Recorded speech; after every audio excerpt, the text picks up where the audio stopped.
Guerre des religions.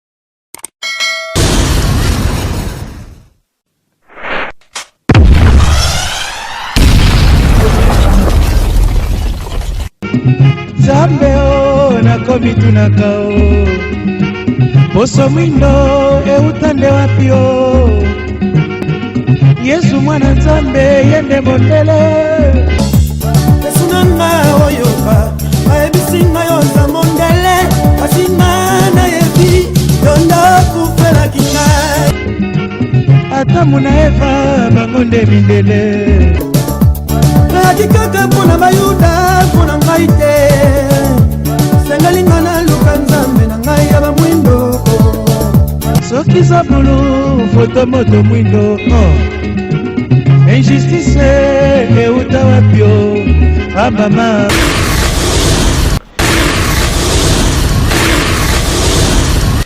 Guerre de religion ezali biso na bino tango nyonso totombelaka butu malamu na bandeko na biso bozeli baku ya kozala tango nyonso ba fidèle ya rendez-vous sacré na biso messe na biso ya bana Nzambe eska tosanganaka pona koluka koyeba bosolo na mambi matali bonzambe tolobaka tango nyonso ete na tango mboka ezali bongo laïque ni koloba esangisi biso na babonzambe to mangomba kilikili na kati ya bangomba mateya ekozaka bokeseni na kati ya bomoto ya bato kasi tango molili to pe londende eyingelaka na kati ya ekolo to na kati ya mitu ya bato esengaka biso tomeka ko rassembler banganga ya mayele elingi koloba basali na Nzambe ya ba confession nyonso na bokeseni yango na litomba tope bit moko ya koluka koyeba bosolo meme ata ko bibilia etalisi biso ke bokoyeba bosolo kosi kola bino na banzi pete ete korai kosi yango pe bilengi wana soki moto ayebi bosolo azali na mpifu ya kokela ya kozalisa na nyonso na yango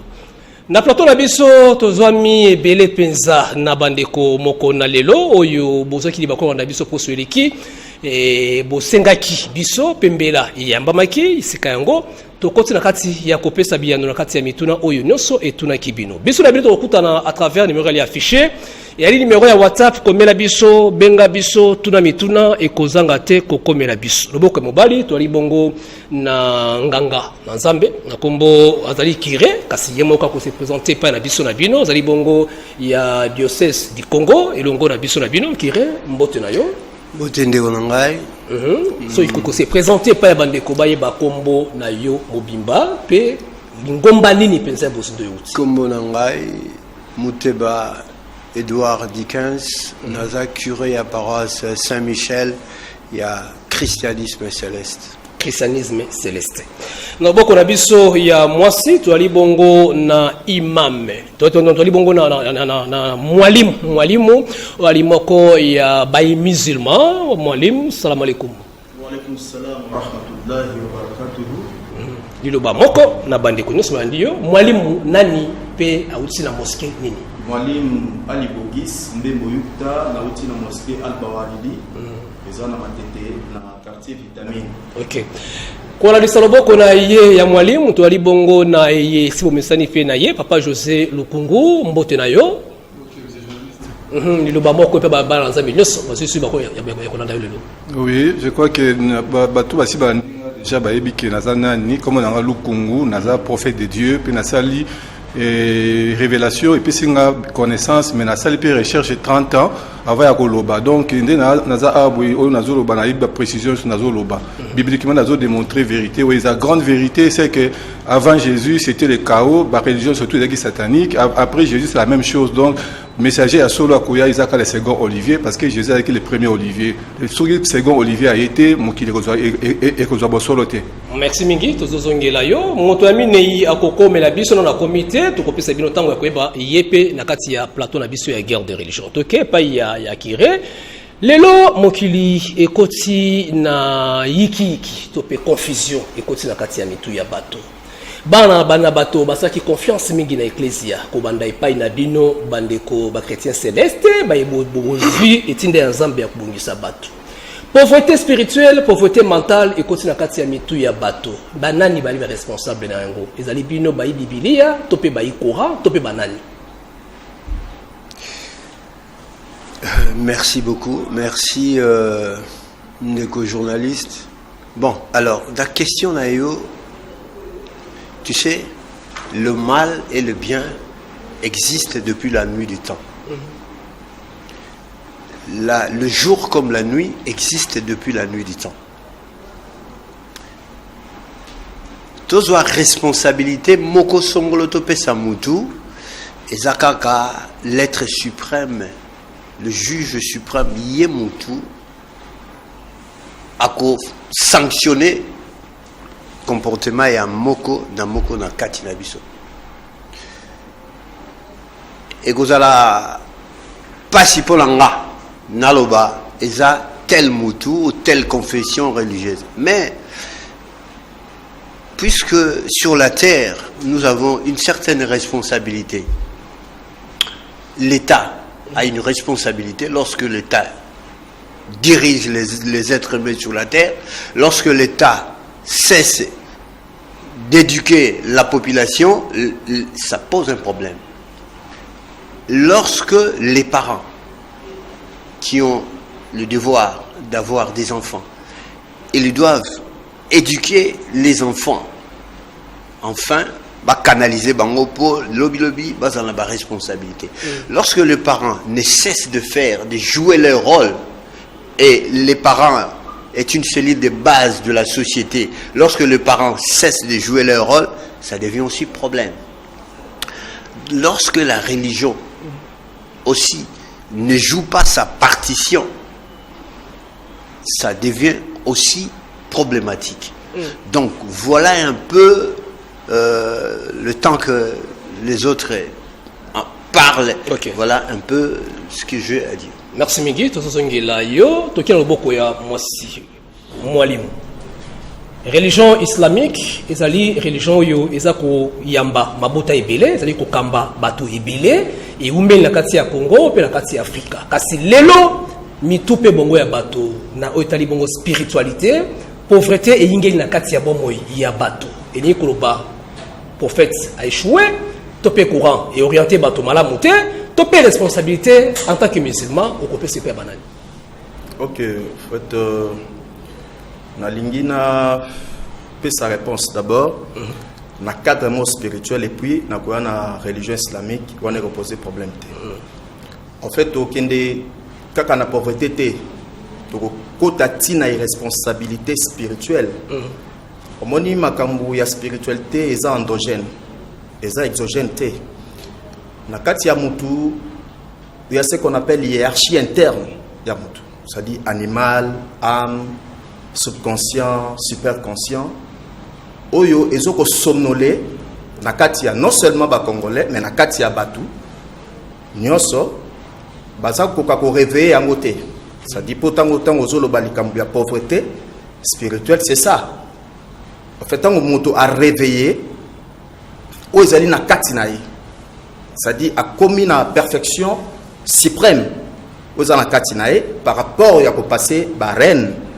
Ozali animal, végétal, minéré et puis accueilli na néant et puis accueilli na perfection suprême. Nde wana ela tsaka moto akoli na nini na molimo.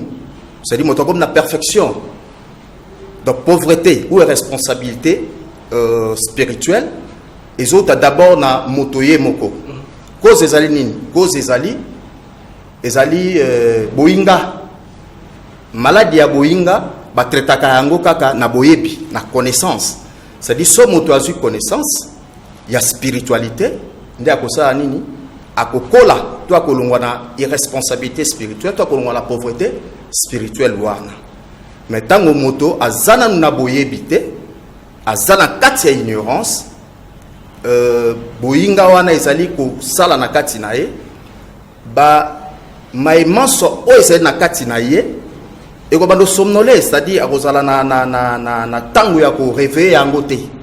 En fait c'est ça, tout le monde a yango même mais pas ba Christo, moto tango mosoaki mutu pasi na 23h au mona azui téléphone a bengi pasteur nga wa moto za mala muté to mona za mala muté sambela pona nga et puis pasteur comme sambela na nini na téléphone et puis andimi était prière au pasteur a sali et on sa nini et ko bikisa moi na été ko bikisa C'est ça les responsabilités spirituelles, c'est ça la pauvreté spirituelle.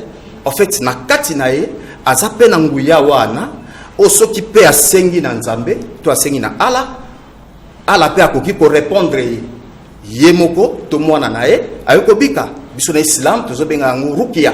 C'est-à-dire rukia ezali komi bikisa to ko bikisa moto na tango azali na pasi to na difficulté. En fait, les prophètes atangisi yango pe ala atangisi yango na Coran eza clair. Donc différence ezali yango wana. Ko kota siko na cadre de la religion. Na cadre de la religion, Islam etangisi makambo nyonso. Surtout dans le domaine spirituel, toujours bien yango insan pour na zona lo ba mingi par rapport à la perfection suprême. Bien insan ça dit adoration o eke na kati ya perfection. Perfection o ezali ya likolo. Komona musulman komi tungisa mate yango komona péjorativement parce que la musulman bazaba nganga to bazaba marabout non biso na kati ya Coran toza na ba verset ya shifa c'est-à-dire toza na ba verset ya guérison bengo ayatul shifa ala atangisi yango prophète atangisi yango biso ezali eloko ya mabomba mite ezali mai o batonyoso batanga kango pe soko yebi yango okomi tungisa mate obenga imam to soza malade to za problème te.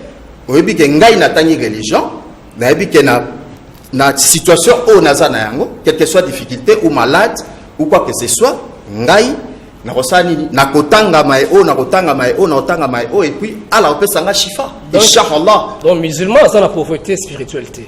Non, ça problème non, ça problème wanate. Merci Mingi Tozongela. Papa José le Congo 30 ans de la Bible. Oyo tanki Biblia pendant 30 ans et aux ali pe chercher na kati makambo yango nyonso. Lelo ceux qui to beti kambo ya boinga to pe bobola ya molimo na kati ya mitu ya ba congolais na kati uti pa ya banani Biblia ezali bongo mokanda ya pongi to pe yango eli responsable ya kopesa bato balabala ya pongi. Okolobani.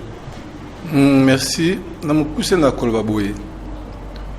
Prophète soka bimi na kati na bato ezali ke nzambe atindi aloba eloko pe na ngonga oyo bimeli wana eza likambo oloba tango ya koma na tango na tanda atali mokili bo atali ya baloli atamoni mangomba ebele baza koyokana te siko population za wapi population azali koluka nzambe na mangomba nyonso bazoyokana te wana o nzambe za moko siko responsabilité ya prophète eza nini ya tout simplement ya kotala et là, on a une division entre Mangomba wana et pourquoi Mangomba wana bazali babin zamba za moko ba moto baza ko yokana te pe population bazali lingomba songolo baza mutu moko te. Alors siko vérité eza wapi siko nde prophète ayaka na solution na sina pesa bino déjà schéma que na kata biblia mukanda wana eza mukanda moko mystique. Pourquoi? Parce que na bible na liloba nzambe o ba révéla kuna o eza codé eza langage codé pour so na décoder yango bongo na bongo clair ba révéla schéma ya événements mondiaux banda mokile banda ti mokile kosuka ça veut dire que balongoli satana alors événements ekoya na mokili eza déjà planifié toza na 5 époques ya liboso ezaki peuple ya nzambe na sena moi awa na nzambe elongo ya mi bale satana koti akanyi mokili mobimba na ba religion tout pe yesu ko za système ya okabola ba religion na yeba bazara bakabwana bayokana kati balaka na sena yemoko après ce que babi que le Christ Jésus falaya na troisième époque tango ayeli ko sala ni ay ko zungisa na restauration tozonga na ebandele sika to na nzambe aka hotel restauration alba bakalo baka moko ba religion tout ezama be alobi bango tout bazama be bangana nzambe tout bazama be boye pa na ngane nzela. Prophète ayaka la table rase. Prophète ayaka la compromission que nous bango bazalinga pe nazalité. Prophète ayaka ne pra koloba ke onyo suza mabe inzela ezaka moko. Siko ndetango yeso asisi côté na Israël. Ye babi que satana il faut à se libérer na ndeto banga na tango boye to kota déjà na 4e époque depuis que Jésus a kufa badin discipline ba kufa to bana déjà na kata fausse religion universelle tilelo na époque wana ba chercher baza ebele ba réformateur baza ebele ba fouilla ba kota mais ba copie la solution te pourquoi parce que na schéma nzambe ezo senga après Jésus tant satana zonga akanyimo ko na boko na ye il lui faut siko messager ou la seconde mission aya na pesi bino apocalypse 20 satana bakangi et soit te satana zonga après il faut seconde mission na jugement où il y a tourné munene wana dans la minute où on boninga na kata mission wana mission les ba nini ba religion bazo kanate parce que baza mutu moko au niveau il y a conception des choses na place wana rapidement na mukuse ezabouye na entre nzambe na satan bitumbezaka au niveau il y a système des choses. Satan dans le système des choses, mais le monde que nous vivons aujourd'hui, c'est un monde qui est dans un système satanique qu'on appelle la pyramide. Si on a pris une loi à pyramide, il y a 5. La loi, il y a un système linéaire, il y a deux lois. On a pris ça parce que nous avons libéré un mot arrêté. Mais on a pris la précision que si les religions ne s'entendent pas, ce n'est pas leur faute. C'est parce que le temps n'est pas un temps de Dieu. Le temps de Dieu, toute l'humanité doit revenir dans la vérité. Ceux qui sont destinés à la vérité seront dans la vérité. Et le peuple de Dieu, avant la franchise du monde, donc trompette, on a bêta ou les messages à souka. Ce qui est au côté enseignement, au côté vérité, ou les solo, ou les mangombate. Oui. Donc, ils ont mis en part. Mais vous parlez de la Bible, non? Oui, je suis dans la Bible. Et on a pris un passage biblique pour démontrer qu'il y a un schéma des événements qui doit être respecté dans le Batou. Tous les chercheurs ont échoué parce qu'il y a un schéma en athée. Les religions se battent parce qu'il y a un schéma en athée. Schéma dans la Bible clair. Il faut seconde mission. Pour c'est 21. Nazako epanayo kire o toye epanabino. Bozali socle, bozali baye bobandaki maimanso yambo ba mangomba kili botama na kati ya se ya moi awa. Osimba kilo ko bitango religion etiki ko jouer rôle na yango makambo nyonso ebebisami. Rôle ya religion ezalaki nini na kati ya ekolo, na kati ya bomoi, na kati ya libota pe ebungisi lolenge kani na tango nini poto koma otokomi lelo. Religion vient du latin religare. Relier l'homme à Dieu, à une divinité. C'est ça la religion. Chacun de nous doit faire ce que sa religion lui dit de faire. Dieu respecte le libre arbitre des gens. Il n'y a pas une religion qui va commander tout le monde. Chacun a reçu une mission. Je vais prendre un exemple. Les musulmans ont reçu de la part de Dieu, de Allah, de prier 5 fois dans la journée. Les chrétiens, les véritables chrétiens, je dis, pas les chrétiens de dimanche, les véritables chrétiens ont reçu la mission de la part de Dieu de prier 7 fois dans la journée. À part prier sans cesse, mais 7 fois dans la journée. Psaume 119, le verset 164, 7 fois. C'est pour dire quoi? Chacun a reçu une mission. Le problème, c'est la mission. Allah, Mohammed, a reçu une mission. Est-ce qu'il a atteint sa mission, oui ou non? C'est pas à toi de le juger. C'est Allah qui va juger Mohammed, qui est son serviteur. Le Christ viendra ici. Il nous confie une mission. Moi, en tant que serviteur de Dieu, ma mission ici sur la terre, c'est de servir seulement l'Éternel, de louer seulement l'Éternel, de travailler pour libérer les âmes captives.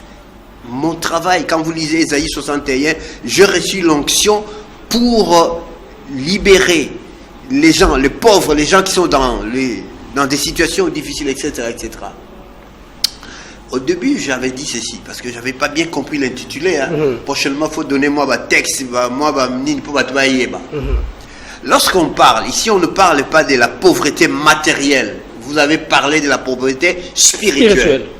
Donc, c'est une question d'enseignement, de la doctrine, au niveau de chaque religion.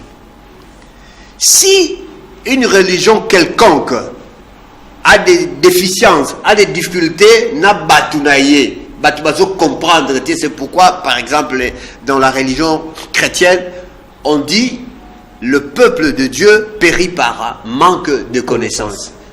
Parce que sans l'enseignement, sans la doctrine, l'apôtre Paul dira à Tite, attache-toi à la doctrine authentique, telle qu'elle a été enseignée par qui? Par Jésus-Christ.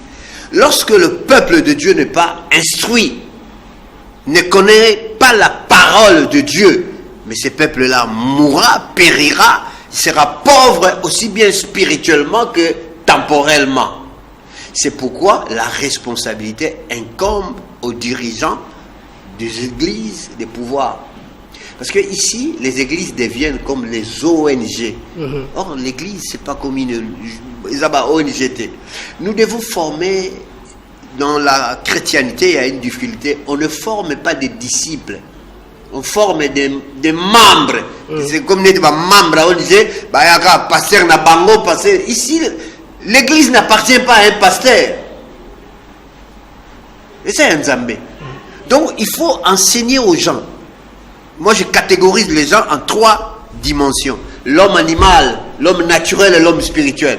Moutoufa on a degré on a animalité pour amata spirituellement. Mais pour la coma il faut lier ça y est. Dans mon sunité mais spirituellement. D'abord qui je suis. Quand l'homme a des difficultés pour comprendre lui-même, ayébité, oh homme, connais-toi toi-même. Il ne se connaît pas lui-même, il ne s'identifie pas lui-même en tant qu'homme. Mais comment est-ce qu'il va connaître Dieu? Facette et belé. Le nom de Dieu même est un mystère. Donc, ici, la responsabilité, c'est ceux qui disent qu'ils ont un message, ceux qui dirigent des églises. Il faut enseigner, transmettre fidèlement le message Ndenge Bazwaki.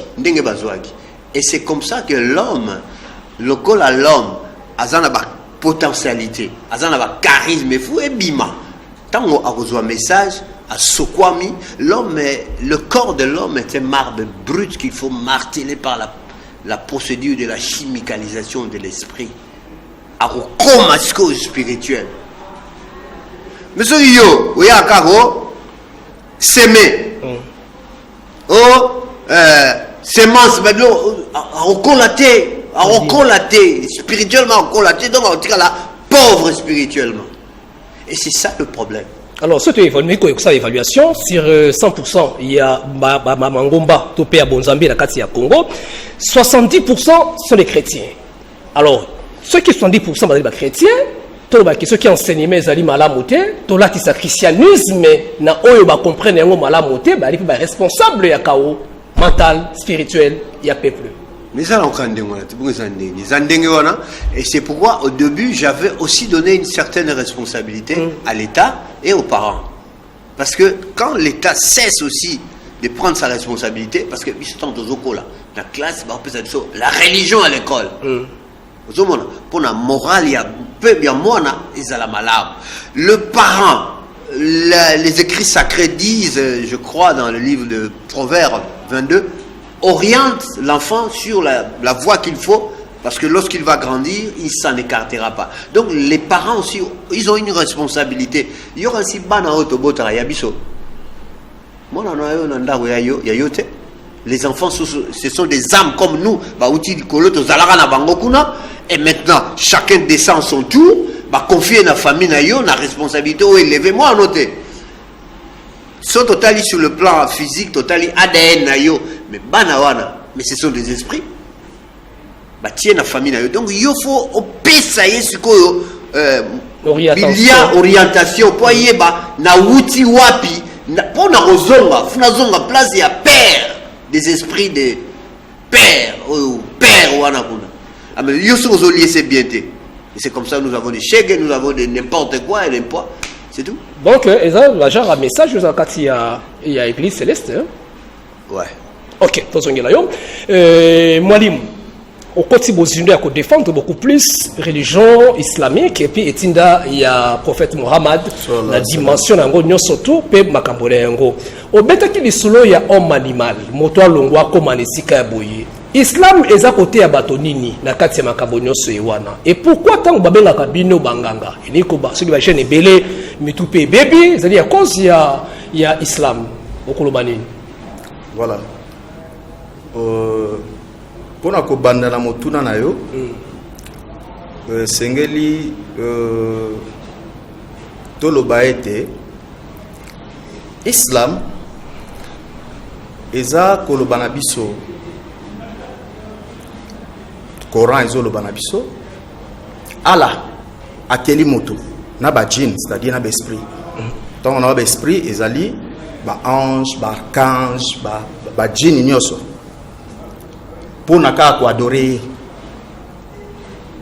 objectif moko oyo Allah akeli moto na mokili oyo ezaka po moto adorer vina e mobimba adorer mais tant que tozolo ba adoration na islam ezali makabu ebele mais on a zolo bana osikoyo et adoration mais oh papa zolo basikoyo et adoration mais oh ya zolo bez adoration te ah bon oui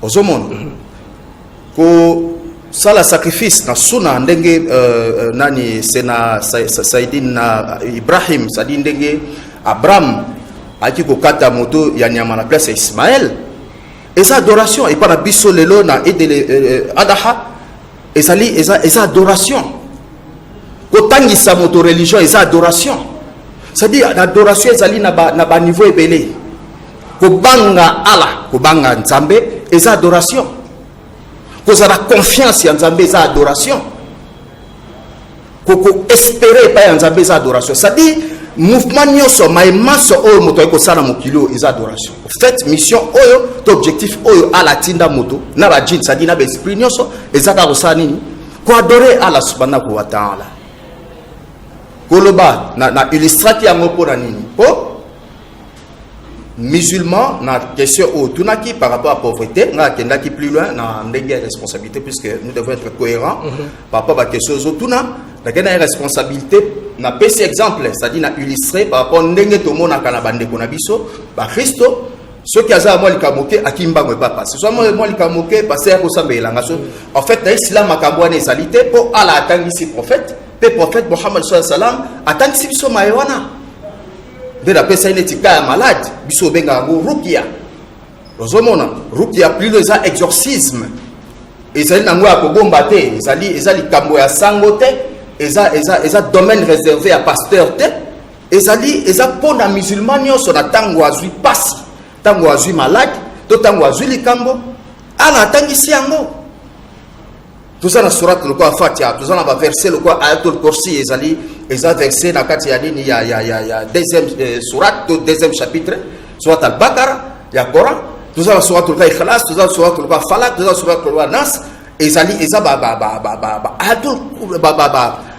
ayatul shifa min khultai c'est-à-dire ezali ba verset oyo ala tangisi yango prophète tangisi yango communauté na yo tango azali na likambo atangi yango inshallah na répondre soki na islam soki ozo kosenga ala te mai oza na yango posa ala osilikela yo ala komona osali kufuru osali désobéissance c'est pas naï ala bi esengeli na bino bandimi na ngai bosenga ngai ozomona bosenga ngai mai maso o bino boza na yango. Mais la pauvreté mentale, il y a aussi des musulmans basés sur la pauvreté spirituelle, basés sur la katia, ça n'importe quoi. Tout à fait, yango na évoqué qu'il cambia boinga. Et loko o e combattre boinga zalika connaissance. Soki moto atangi nde akoyeba. Soki otangi te okoyeba te za na magie moko te. Eza un esprit moko te ya kokotsa yo makambo ya culture makambo te. Esenge na ofanda ba prophète ba fanda ki batanga ki. Isa ibn Maryam, Jésus-Christ atangaki. Sayyidina Musa atangaki. Sayyidina Abraham atangaki. Prophète Mohammed pe atangaki. C'est-à-dire, esengeli na yo otanga pona kosani ni kolongola boinga. Soki yo otangi te, ozali ignorance, c'est-à-dire ozali jahili, biso benga jahili, ozali ignorant, ozali jahili muankada. Allah na kati ya korazo tombola ba connaisseur. Mutu ya malamu katikati na bino ezali mutu atangi pe atangisi. Mutu ya mapeko leka ezali mutu o ayebite pati aluki kokende kotanga te. Ozomona, la différence ezali na islam entre mutu o atangi, c'est-à-dire connaisseur alim na jahil.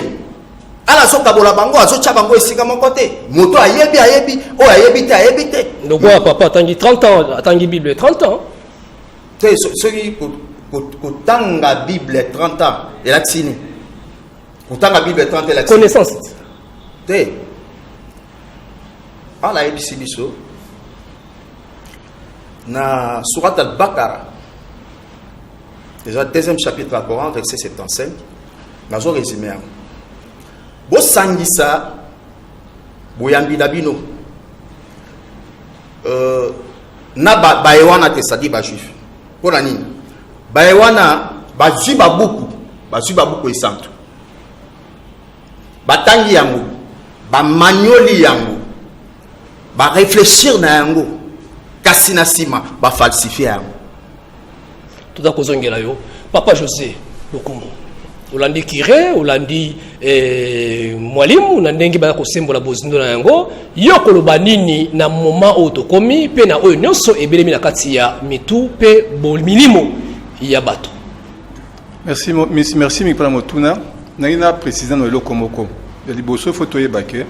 Émission toye awa babenge de religion, ils ont l'objectif nango. Il y a Batoubaza Nakata Bobunga, quelle est la solution?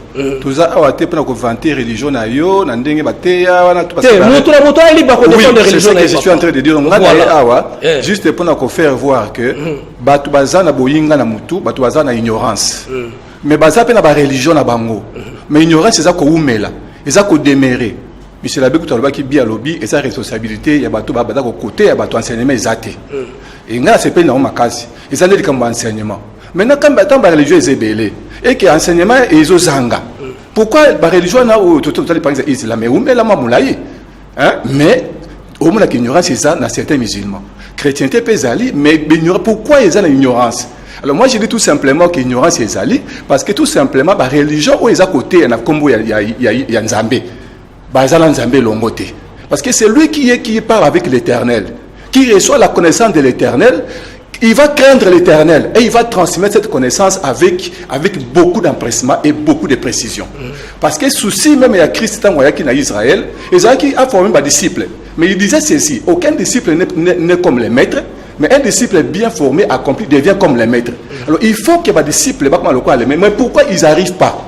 Parce que tout simplement, bato na mangomba pona kuluka solution. Na oki muninga la ngalo abili comme motu awa alobi que non, ba pesa ba solution, sur le cambré. Oui, mais si les religions ne sont là que pour donner des solutions, il y aura aussi des mauvaises religions, des fausses religions qui vont donner des solutions. Parce que la Bible nous dit que Satan aussi a aussi le pouvoir des miracles. Il peut aussi opérer des miracles. Et si nous ne venons dans l'église que pour la solution, là, l'homme est vraiment déconnecté vis-à-vis de l'éternel. Il ne verra jamais l'éternel parce qu'il a besoin de solutions. Tout le monde dit, il y a ONG, pasteur, comme des fanatiques au lieu des disciples. Moi, ça, j'ai aimé. Ça, c'est une réflexion. Il y a Moutou ou à Koméli qui voit des choses de loin, attend la vision des choses. Donc, c'est-à-dire que si aujourd'hui il n'y a pas de disciples de Christ, il y a un problème. Le problème, c'est lequel en réalité? C'est que la religion de Christ, elle a la précision moko. La religion, c'est brancher les hommes à Dieu. C'est une voie pour brancher les hommes à Dieu. Oui, mais dans la religion, on a branché l'homme à Dieu. Jésus nous a donné un principe. Le principe, c'est lequel? Il vous dit, moi, je vous enseigne. Mais moi, ce que je vous dis, pour que vous y croyez, il faut que l'Esprit confirme. Ah, là, il se soumet à l'Esprit. Donc, le Christ, lui, ne cache pas Dieu.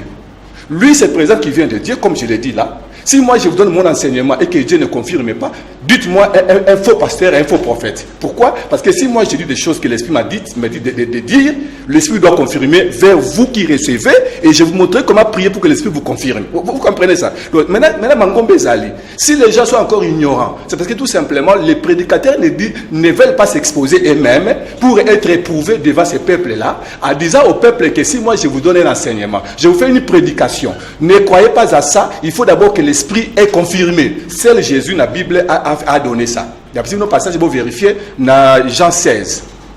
Surtout dans Jean 16, 12. Jésus dit aux disciples, j'ai encore beaucoup à vous dire, beaucoup supporter à côté. Mais déjà dans Jean 16, Jean 14, 26, moi je vous ai donné peu, mais l'Esprit vous enseignera tout et vous rappellera ce que moi je vous ai dit. C'est que lorsque Jésus a donné peu, le contenu qui reste là, l'Esprit va continuer son travail. Donc maintenant, c'est que la vraie religion, c'est celle qui met l'Esprit au centre du travail de Dieu. Tant que vous religion, que Uta Christo Akenda, qui nous connaît, l'ingomba moko te aliko vrai, na se etinda nzambe. Mangomba nyonso li mangomba satanique, ba ko se ko servir diable na katina bango. Oza ko conseil ko confirmer yango, to pe ko changer maloba wana. Naza ko confirmer yango na ko lakso boye. Mutu oyo aza ko sa religion à diable était azana souci à peuple batali na ignorance té. Ce peuple azana ignorance parce que y a salinini. Il y a bimi ke nganza matini ngana na banabino. Il y a amitié intermédiaire entre les hommes et Dieu. Vous comprenez? Or, le véritable intermédiaire entre les hommes et Dieu, ezangate musakoliboye. Eza même pas Jésus. L'intermédiaire, c'est celui à qui Jésus vous renvoie en disant que ce que moi je vous dis, l'Esprit doit confirmer. Vous comprenez? C'est-à-dire la religion du Christ qui est la vraie, qui est la vraie religion. Ils ont respecté mutu o azwa kozo enseignement. Ba ebisi que nos frères confondés avec les maths, ils ont fait fanatisme. mysticisme, mais il faut makambuyo kozwa. Ce que vous appliquez yango au commun na kebuli mo confirmer. Mais quand l'esprit confirme, la Bible nous dit, Paul avait dit ça na Romains 8:16, il a dit l'esprit de Dieu affirme à notre esprit que nous sommes enfants de Dieu. Donc, le témoignage pour croire à une religion doit venir pas des prophètes qui parlent, pas des pasteurs qui prêchent, pas même des mualimou. Ça doit venir de ce que le mualim vous a prêché, que l'esprit confirme. Donc moi je prêche comme ça. Moi j'ai un cours d'enseignement, j'ai des disciples, je les forme comme ça. Si moi je prêche quelque chose, je leur dis ce que je vous ai dit là c'est la vérité, l'esprit va confirmer. Et il ne croit à ça que lorsque l'esprit confirme. Et là l'homme fonde sa foi avec sincérité, avec sécurité. Je dis bien dire, l'homme fonde sa foi avec sécurité. Comment? Parce que l'esprit l'a confirmé à lui-même. Moi je ne peux pas commander l'esprit, je suis juste un homme au service de l'esprit. On peut croire que un jour Christ viendra. Le Christ, là je reviens rapidement. Lorsque vous me posez cette question-là, je peux revenir dans la Bible, dans les prévisions prophétiques. La Bible prévoit tout ce qui doit arriver comme événement sur la terre. Le Christ Jésus tel que les prophéties le disent. Oui, dans la lingala. Dans la Bible, comme on a le schéma des événements. Yesoye à côté. Satan a kozonga. Si manaye un autre prédicateur à Koya. Maintenant, quand on dit que Yesu a kosé quoi, dans le cadre des Oliviers, et ça que c'est que les premiers avaient prêché. Ce qui est à Bungi, donc nettoie lelo awa, Yesu a teyaki, mais tant où il y a longwe, Satan a zonga mokili, maté a surtout ekufi. Na topiso schéma moko awati schéma ya mutu pa ndima il faut mulima a confirmer moko te ateaka yango to continue. Alors siko ndo moni mena ke siko yo Yesu akozonga na ye ezande bazakela mapata wana te wana eza ba illusion. Le Christ revient parce que message na ye ekozonga sous na second messager na compléter asuka to compléter na Bible na Jean 16. Jésus a dit à mes disciples dans verset 13-14. Alors, quand l'esprit de vérité viendra, moi je vois, il parlait du prophète que je suis. Quand lui viendra, il me justifiera. Il disait d'un messager qui doit venir après lui, qui va le justifier. Il dit, il prendra de ce qui est à moi et vous l'annoncera. Comment? Le Christ n'a pas écrit. Vous comprenez? On n'a que des témoignages. Les témoignages, c'est à boire et à manger. Donc, si le messager arrive, il va prêcher intégralement la pensée du maître qui était passé. Non, ton pasteur, tolérance. Donc, c'est-à-dire que le messager qui vient, il faut à l'accès à ton enseignement, aller sur la solo, à brancher par ton esprit. Et Jésus dit qu'il me justifiera, lui me glorifiera. C'est écrit dans la Bible. Donc Jésus a soutenu de ceux qui déjà. Le messager qui arrive là, sous qui était, vous allez sur ma pata, vous dormez. Mais c'est un yo. Oui, c'est moi. Guerre des religions. Merci.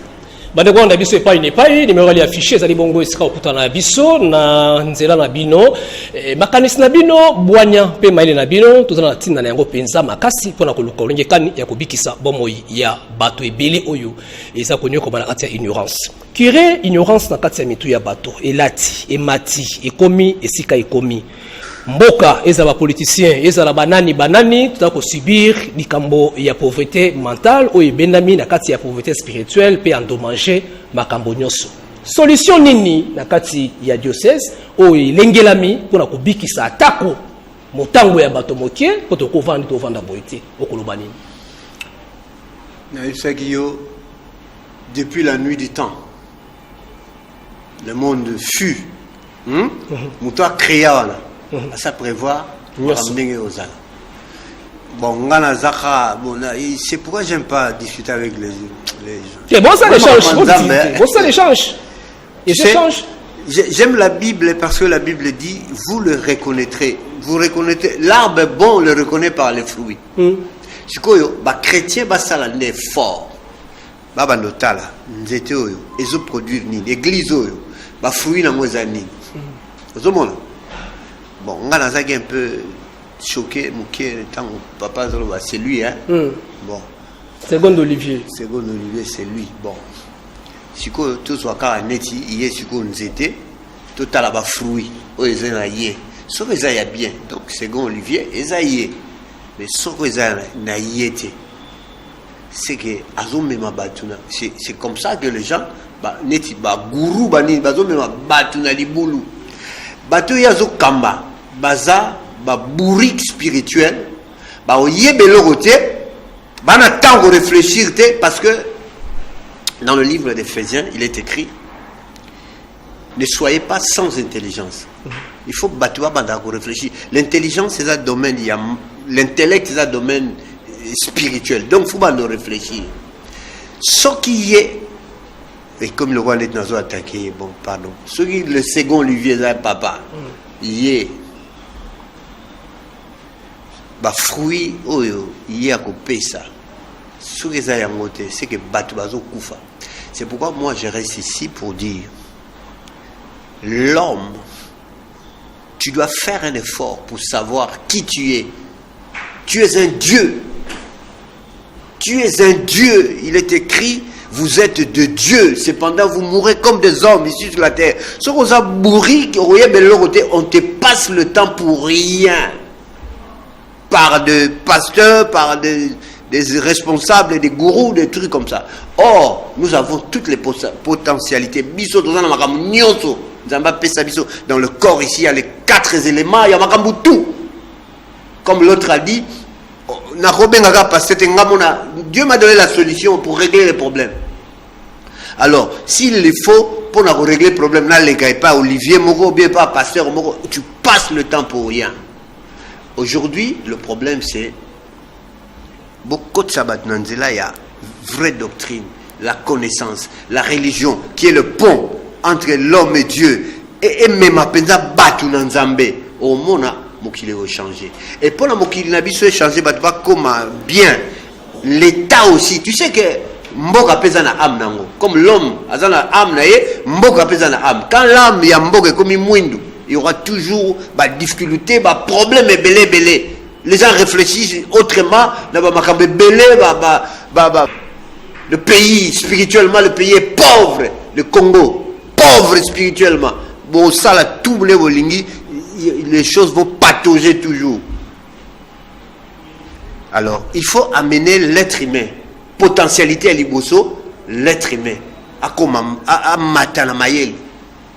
Naba spiritualité on aura des inventeurs, des chercheurs, on aura beaucoup de gens qui vont faire des choses, de bonnes choses pour ces pays. Et ces pays-là, c'est un pays où coule le lait et le miel. Et qu'au tambola, pasteur ce n'est plus leur temps. Faut battre, comme un effort. Mais c'est dommage pour nous. Les gens tellement fanatiques, il y a des pasteurs, on a des responsables, c'est ce qui fait que, bon, les gens, j'ai posé la question à quelqu'un.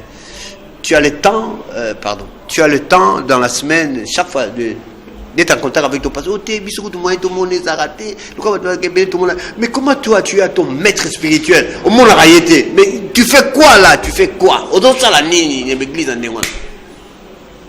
Le problème c'est ça. Merci mingi Kire, mbalasima tokokuta na yo, tokozala bosenga penza tozwa tango mingi po na kokota na bozindo na yango nyonso bande ko tokomoke na suka to komi pena na suka ya manaka na biso mokonelo mwalimu maloba bokabwani penza pour bande ko mokonelo pe message ko pesa na ba musulman nyonso bazoki konzo ko na biso poto kabwana po mbalasima tokota na bozindo na ba détail mosusu. Guerre des religions. Oui, mon pandi sango, nangela sala toilettage technique moké. Na répondu moké na mai de quoi le baki pour émission pesant en caractère pédagogique. Comme on y tango ezali sous tango ya kobungi sabatote. Tango ezali tango ya kobungi sabatote, tango ya kotuta tolo ngai te. Allah subhanahu wa ta'ala tango azo tinda bantoma, puisque beaucoup de gens ne savent pas, il y a une différence entre prophète et messager. Prophète a beaucoup et sans tout. Messager a confirmé beaucoup et sans tout oyo précédent na yakina. Bon, Olivier ou Olivier pas, je ne sais pas, mais esengeli lelo tout ça la keba. Donc on a le besoin d'un caractère pédagogique. Il faut que le makambo ndenge ezali. Thomas liboso ezali c'est na nord. Ozomona Nzambe atindi ba prophète ebele katikati na mokili oyo pe azotinda bango na mission moko kaka bozongisa bato na unicité de Dieu. c'est-à-dire na monothéisme pour mokili ezobonga ndenge wana ndenge papa otikoloba awa bagourou bamarabout bapasteur o lelo toyebi yango ezali réalité sociale na biso eza phénomène sociaux pasteur ateki photo na ye na mondimi atia yango liboso andako na ye mais ye mo aza na bamaître na bagarde corps na bapolicier c'est-à-dire wana e constituer protection pona mondimi mais ye moko azobanga eza bafe oyo tozomona eza nde bandeko na biso bazoloba sikoyo aza soki messager asuka aza nini mais tango mosusu azomaîtriser te batemps de la fin biso na islam toyebi yango biso na islam toyebi ke mokili ekokufa un certain vendredi moi ekozala makasi tokosekwa biso nyonso mpe biso toke na terrain ya jugement tocha mai na monoko mai na vino nalingaki nasala mpona koluka kobongisa mwa moke mais lokwa ntango eza moke mpona bamusulman nakosenga tofa na islam toyebi yango nde ezali religion ya solo religion oyo soki olandi mai oyo ala alobi mpe prophète Mohammed sallallahu alayhi wa sallam alobi yango nde ekomema yo na paradis. Merci mingi. Guerre des religions. Ngonga eza ngonga tosengeli penza toka bwana pona lelo mbala sima tokutana pona ko continuer reste au etikali papa José toka bwani ngonga c'est belemi juste une minute pardon une minute rapidement. Bana nzambe alors na biso na kati na plateau oyo na baninga tosala ba débat omoni ke ngala zo juste o eza important pona o bazo bimisa monsieur l'abbé ayoki ngala lobi ayebinga te ba ya lobi messager o akoya ceux qui a prophète nzambe faut na livre c'est vrai na ndimi pe yango mais ça va le bail que nous sommes des dieux oui et ça premier enseignement on appelle ça ba disciples na kati école ngala sali seconde mission du Christ rapidement donc dans mon cousé ngala comme ba livre parce que la Bible c'est autant ba révélation monsieur il y a Jésus Christ ba écrit exacté on parle de livre de jugement quelqu'un doit écrire ces livres là ngala commis à monyoso je suis messager envoyé na commis tous les livres de jugement pour na batuba yeba to kolinga mbala simoya na yango po to kwa moko to na akire to sina yeto ke moko plateau moko pe to kosilisa na lisanga biso mais so li ba livre eza en chantier merci mingi mais il faut ba moyen pour les bima mais ba livre eza déjà voilà merci ba de konanga Guerre des religions. Bana lobaki tango tokomi nango ngai yekolia masute tuzokende 21 il faut ni kamagimbango ezate zela bebe bongo tango ekongeli yo normal na vie na yo ekomi ndenge na psychologie balobi eloko nyonso osalaka chaque jour ekomaka normal na vie ya moto donc tango formation oyo kongola aza nango forme mobimba de caractère ezali caractère ya esclave mais lokola ameseni na forme wana de génération en génération ekomela ye lolenge ya kovivre na ye ndenge napesi awa ke soso obanda kofongole na kobimisa ye na boloko oyo yotya ye mais lokola ameseni na boloko wana oza lisusu na ntina ya kokotisaka ye te akomi okota spontanément donc ekomi lokola caractère de vie na ye ya kokima na kokota donc boumbu ekomeli ye normal eza ndenge moko na biso mpona kolongola caractère wana ezosenga baséminaire ya koloba kosala commission kosala makambo oyo ekolangusa moto mpo ekweyisa bolema kati na ye acomprendre ke caractère mobimba oyo ye azovivre nango ezali caractère oyo ya bakoko na ye te kasi ezali caractère oyo ye andimaki na se ya fimbo mais habitude ekomisa yango normal donc tokokweyisa yango ntina bolingo oyo biso tokolona kati na biso matongoni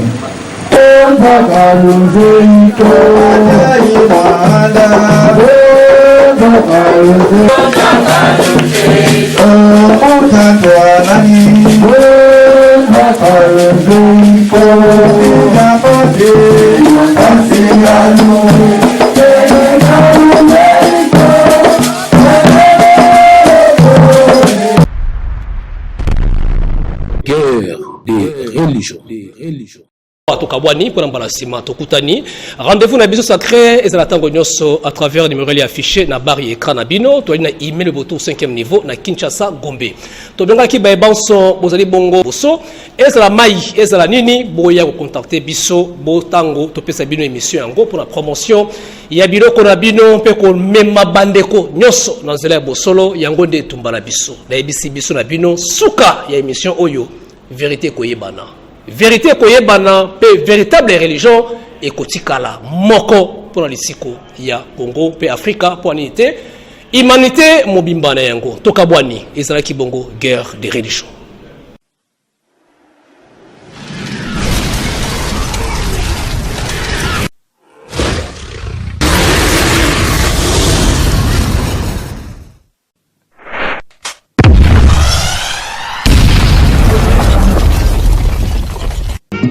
Zambe o nakomi tunaka o poso mwindo eutande wapi o Yesu mwana Nzambe yende mondele Esunanga oyoka aebisinga yonza mondele Asinga na yebi yonda kupela kingai Adamu na Eva bangonde mindele Soki zabulu foto moto mwindo Injustice kupela kingai mwindo Injustice euta wapio Abama